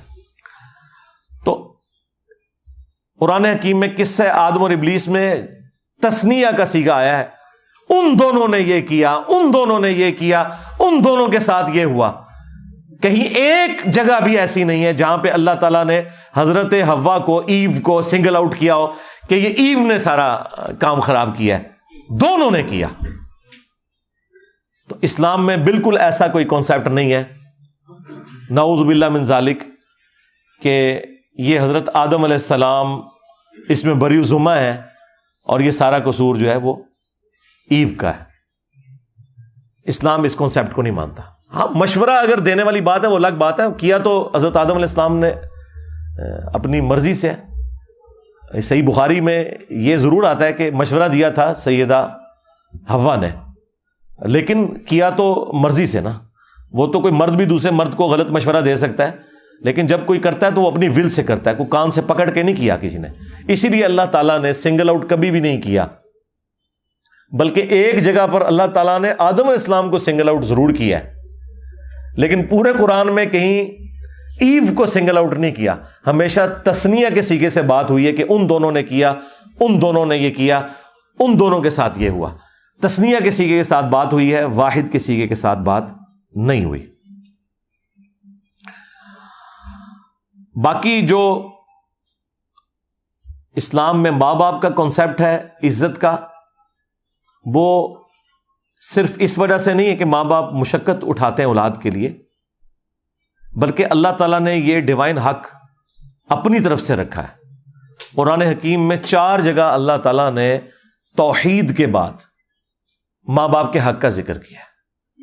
ٹاپ آف دا لسٹ جو 10 کمانڈمنٹس آئی ہیں سورہ بنی اسرائیل میں، جو قرآنک ورژن آف 10 کمانڈمنٹس ہیں، اس کے سٹارٹ میں ہے وَقَضَىٰ رَبُّكَ أَلَّا تَعْبُدُوا إِلَّا إِيَّاهُ، اور تمہارے رب نے یہ بات طے کر دی تھی کہ مت پوجنا کسی کو سوائے اس کے، وَبِالْوَالِدَيْنِ إِحْسَانًا، اور والدین کے ساتھ احسان کرنا.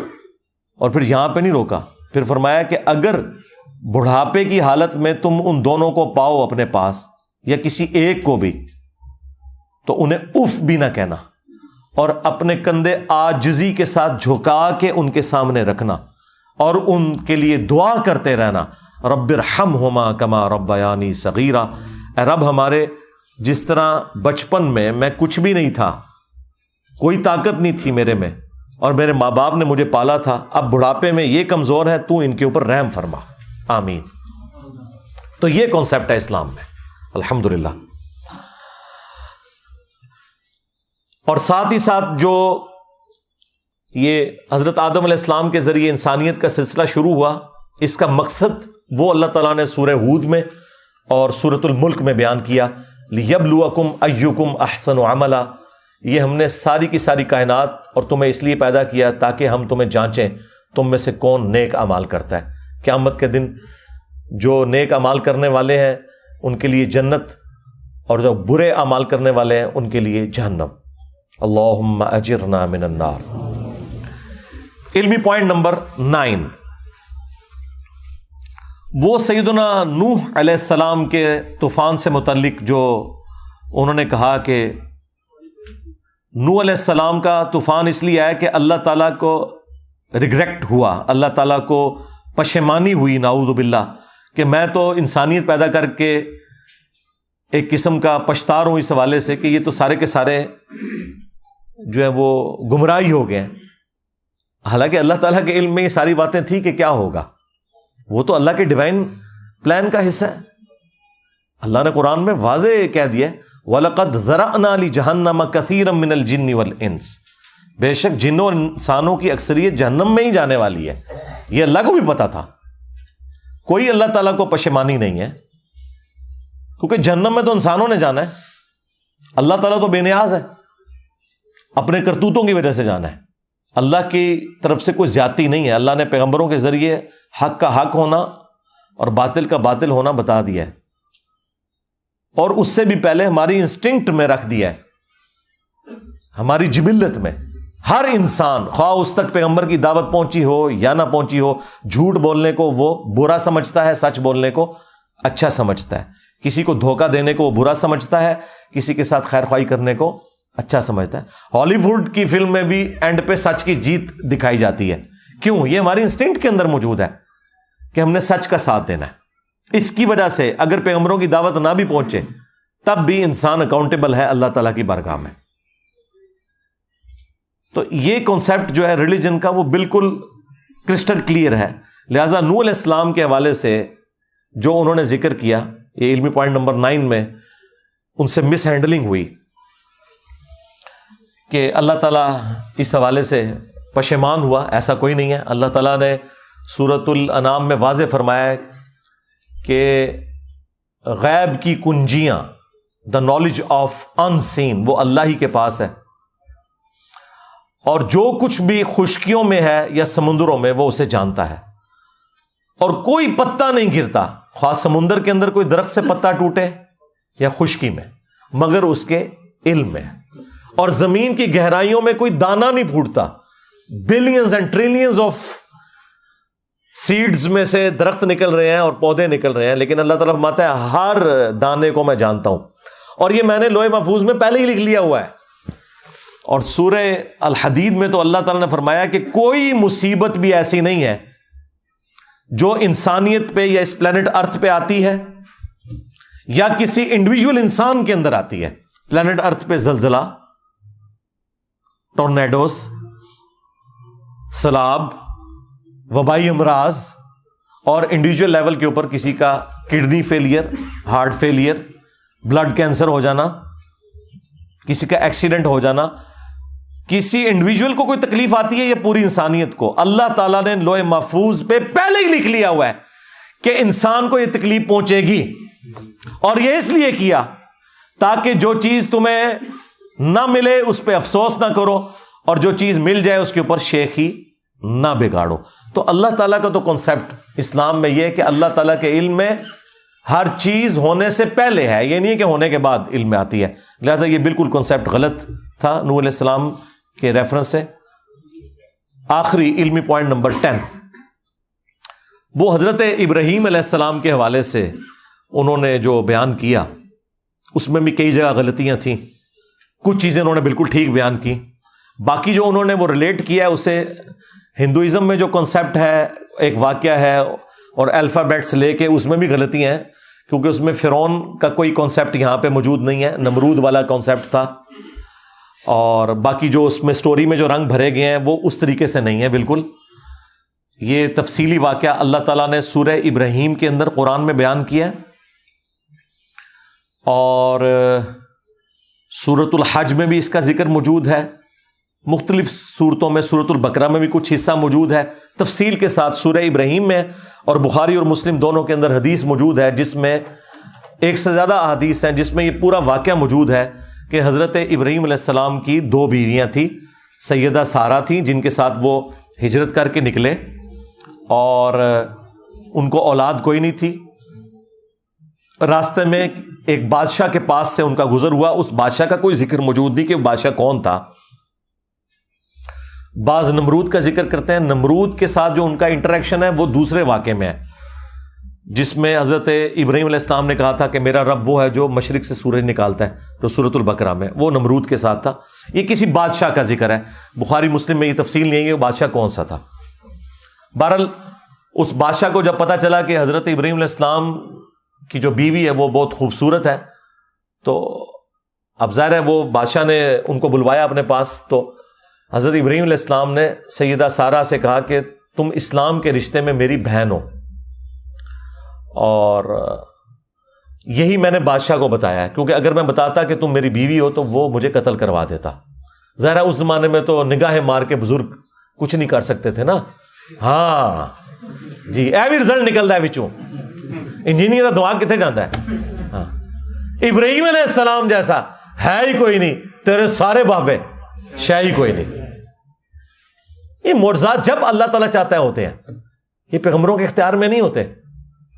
تو اگر میں اسے بتاتا تو مجھے قتل کروا دیتا، تو تو نے بھی اسے یہی کہنا ہے اور توریہ کرنا ہے کہ اسلام کے رشتے میں بہن ہو۔ خیر وہ جب حضرت سارہ ان کے سامنے گئیں تو بخاری میں آتا ہے کہ اس نے آپ کی طرف ہاتھ بڑھائے، تو اللہ تعالیٰ کا معجزہ ظاہر ہوا، اس کا ہاتھ وہاں سے ہلنا بند ہو گیا۔ 3 دفعہ اس نے یہ حرکت کی، اسے پتا چل گیا کہ یہ کوئی عام عورت نہیں ہے، وہ اتنا ڈر گیا کہ اس نے اپنے درباریوں کو بلایا اور اس نے کہا کہ ان کو رسپیکٹ کے ساتھ رخصت کرو، اور اس نے ایک عورت جو کنیز کے طور پر حضرت سارہ کو گفٹ کی تھی، ہاجر، یہ ہاجرہ لفظ نہیں ہے، ہاجر لفظ ہے۔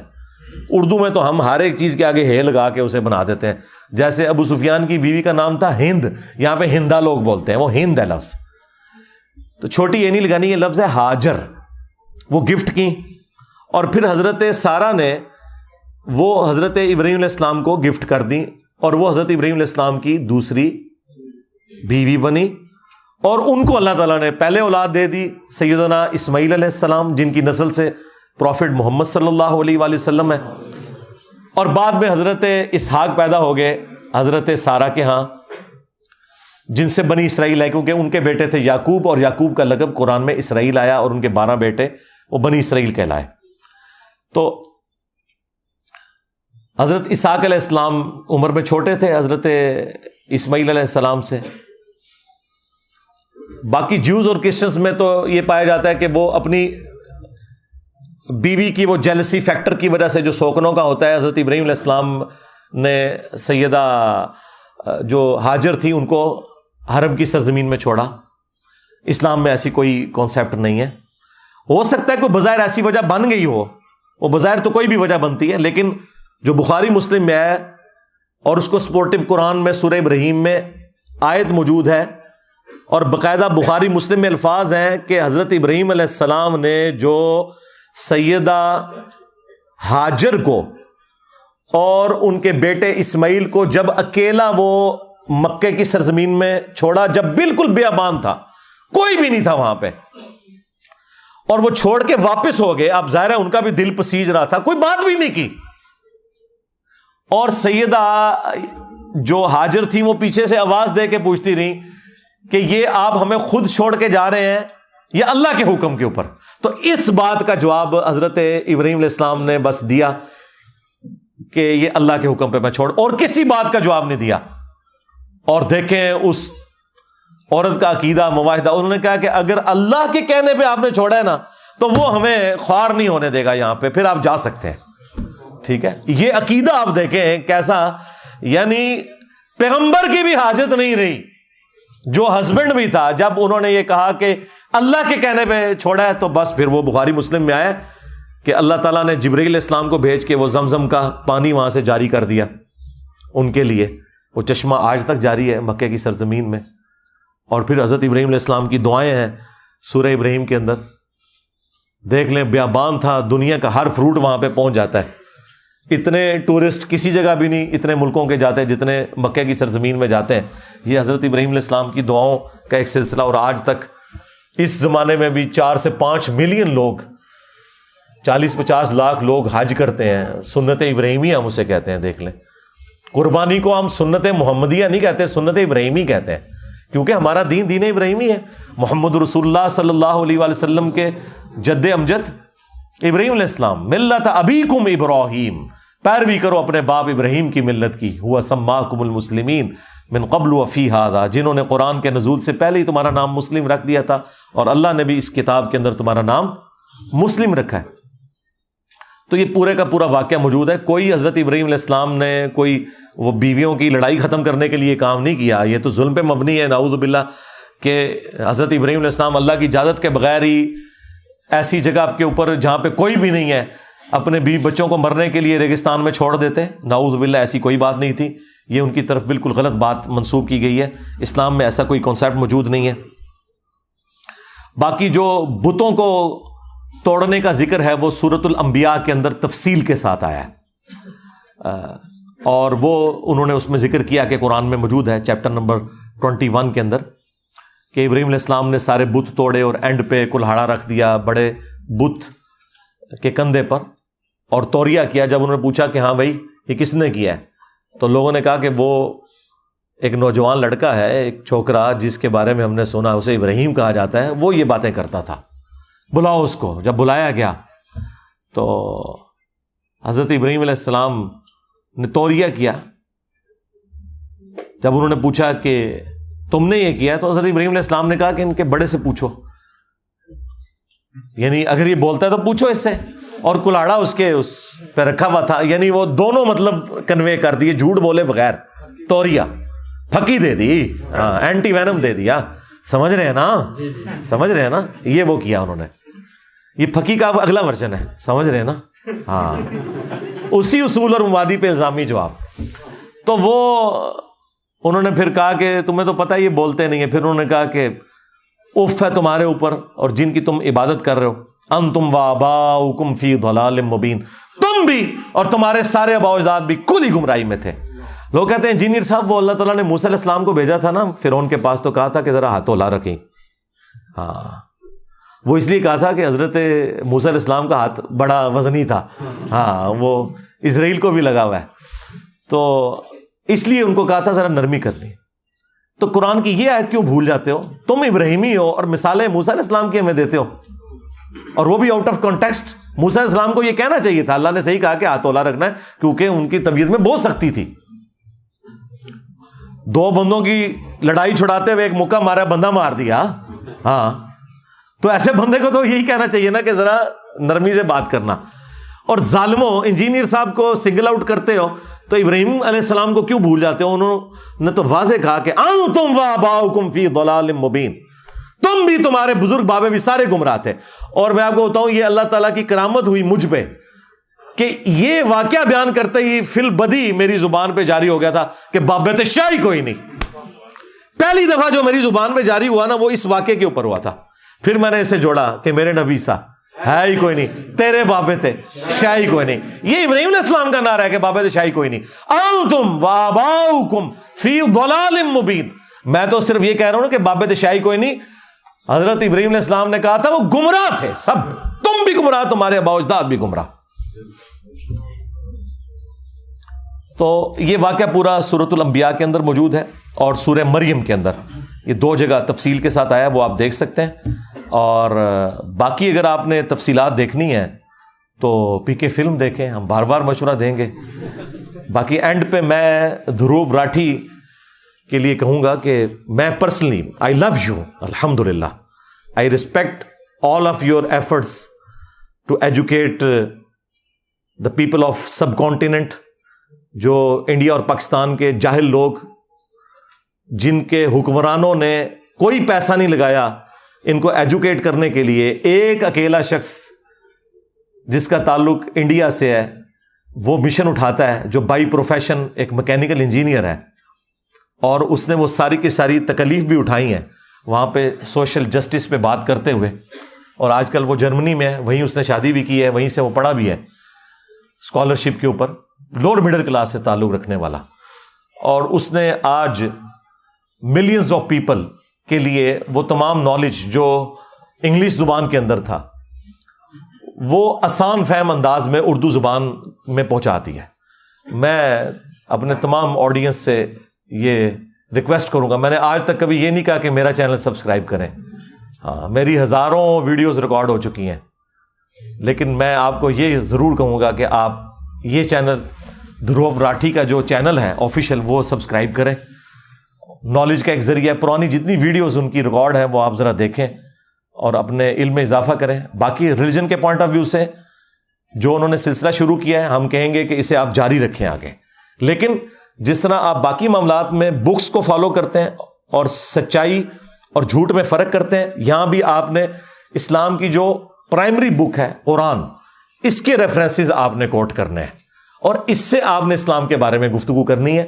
ہم وہ مولویوں والی یا پنڈتوں والی یا پادریوں والی بات نہیں کریں گے کہ جی آپ کو کوئی رائٹ نہیں پہنچتا بات کرنے کا. نہیں, ہر انسان کو رائٹ ہے وہ بات کرے. اللہ تعالیٰ نے ہر انسان کو سوچنے کا انسٹرومنٹ دیا ہے. اسلام تو کہتا ہے وَلَا تَقْفُ مَا لَيْسَ لَكَ بِهِ عِلْم, انسان کسی چیز کی پیروی اس وقت تک مت کر جب تک کہ اس کے بارے میں تیرے پاس ڈیفینیٹ علم نہ آ جائے.